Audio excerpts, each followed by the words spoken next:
So this beaming aluminum giant on Pine Mountain in Atascadero, and I hope I'm saying that correctly, is our monolith that is still keeping faith alive that our alien overlords will have mercy on us. Now, of course, the pattern that we've seen, Utah monument is discovered, Utah monument is torn down. Romanian monument is discovered, Romanian monument is torn down. But California remains. Or at least it was. I was really hoping to go 24 hours without any new information on these monoliths. And if you were thinking, the only thing that this story doesn't have is religious fanaticism and white supremacy. Well, A, you're right. And B, why were you even thinking about that? And C, you got your wish. The white supremacists have entered the chat. Let's talk about it. So we had barely gotten to know the obelisk, the monolith on Pine Mountain in Atascadero. The townspeople loved it. The local hikers loved it. Even the city officials had begun to embrace the monolith. And just as they did, it's gone.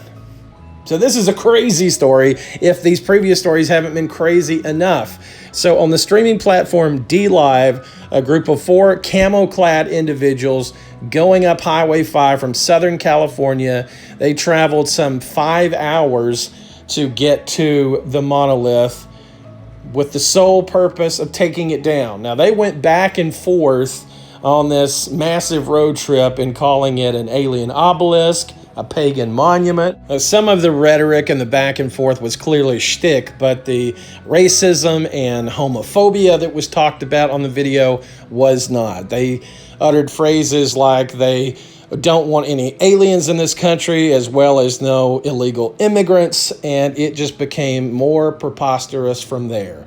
And you may be asking yourself, was there a MAGA-clad person in the mix? Yes, there was. It was that kind of a road trip.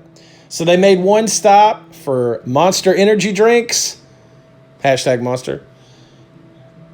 And you guessed it, a homemade wooden cross, because if you're going to tear down a monolith, well, you got to replace it with something, right? So they get to the scene, they tear down the monolith, again saying more homophobic, racist phrases as they're doing it, proclaiming Christ is king. And in the place of the monolith, which has now been destroyed, is the wooden cross. Now, there's no word on if the wooden cross is still there. Atascadero officials that were reached today, this happened early Thursday morning.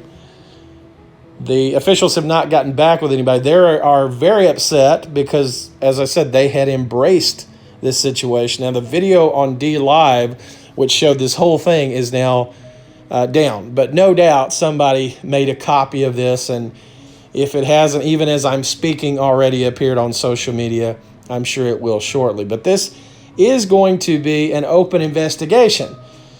This is viewed as vandalism, even though, again, this was private property illegally installed on public land.